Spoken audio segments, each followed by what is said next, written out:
All right. As for articulation, let's jump into it. So this figure has quite a bit going on. As you can see, one of the gimmicks is his mouth. His mouth actually can move up and down.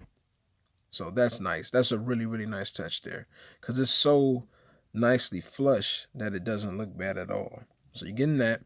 You're going to get hinges going around the entire skull. You have a hinge on this, a hinge on that.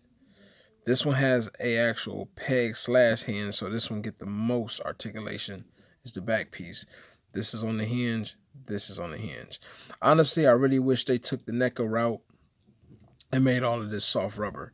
This hard plastic shit, this is kind of stupid. It actually makes posing his head problematic. So this I do not care for at all. Going to the neck, so I'm gonna pull this jaw off real quick because that's how it actually pegs on, which is mad hilarious. He's like a fucked up crab or something. But so pulling that off, you have a ball joint going into the skull, ball joint going into the neck. So being able to look down, you can do without a problem. Looking up, it's not a problem. Matter of fact, let me go ahead and put his mask on so I can be showing you that, and I can be showing you full range. You can see what you're working with. So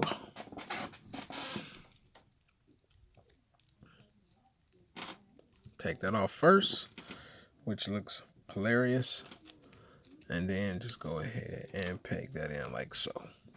So looking up, you get about that much range, which is actually really nice. Looking down, get a really nice amount of range. If you add the neck joint involved and look down, he can practically look all the way down. So that's really nice. On the neck itself, you have a double, well, actually you have a ball joint going into the neck, and then it's just a standard peg going into the body itself.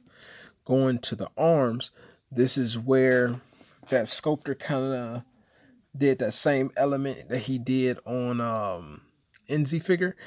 These shoulder pads here are free flowing. They're actually on these little soft rings that sit around the joint itself, which you can probably see here. So that's a peg going into the chest, which is connected to a ball joint that goes into the shoulder. So getting range on this figure, you can do without a problem. So really nice range on the figure. You do get a bicep swivel right above the actual bicep itself. So you will get that. It can be problematic mainly because when you're trying to move the bicep, you're actually moving the main joint. So this right here is a nice touch, but it's a headache. So sometimes articulation in the wrong places can be too much versus actually being great. So this I will say is a little bit too much going on. Getting into the arm itself, you are on a hinge that's going into a ball joint that's in the forearm itself. So you get a nice bend going there. And then you can also rotate. So you may get a less bend if you want.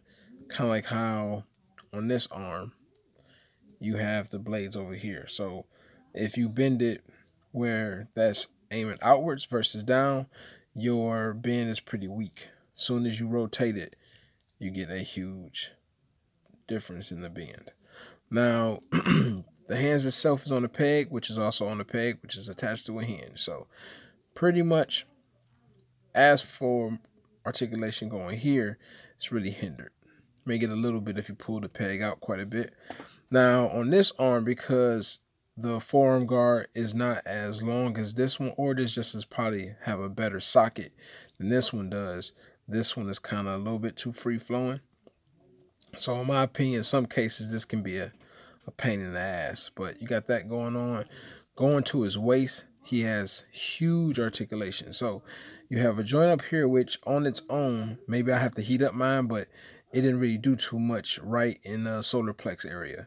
Not too much of a bend. In the abdomen, though, mixed with the ball joint on the waist, you get a huge bend forward, which is fucking sweet. Going back, not too much going back.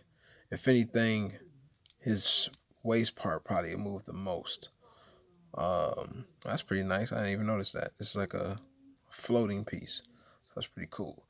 On the dress itself, or on the hip guards and private guard and butt guard. Got a hinge on this going into a peg, hinge going into a peg, hinge going onto a peg. This is just on the ball joint going into the piece itself.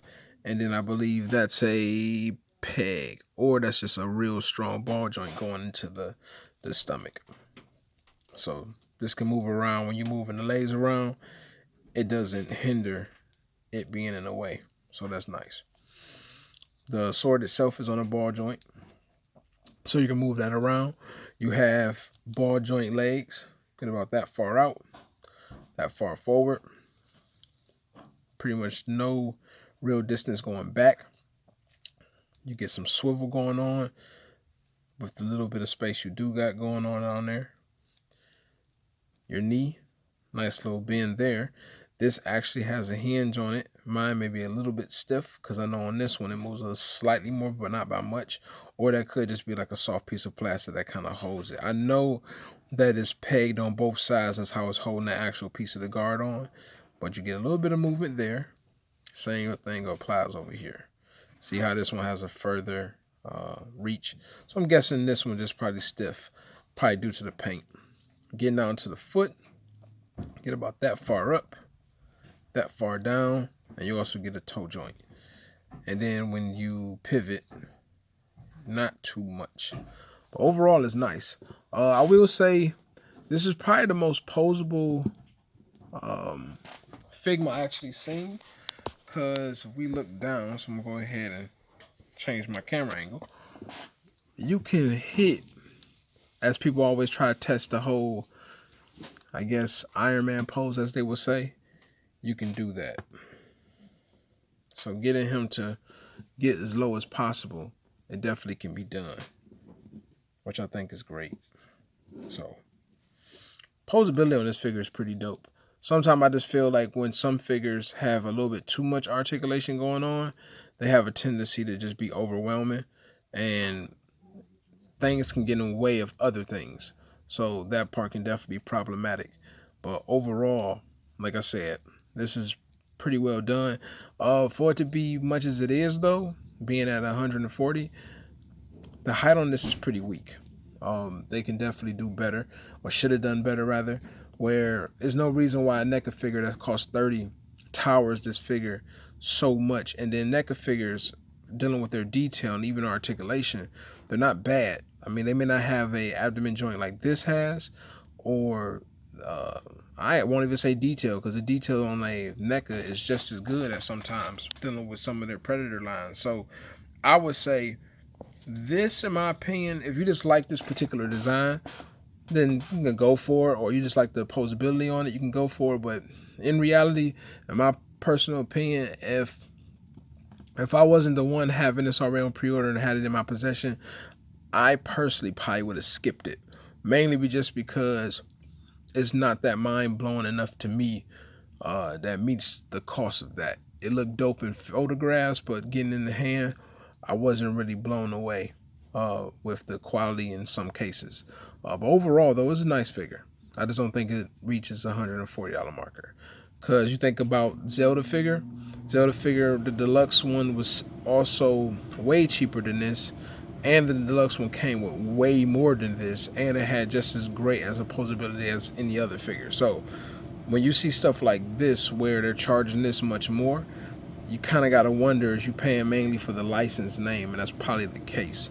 But overall, that's my thoughts on this figure. If you have any questions, feel free to ask, leave a like, subscribe.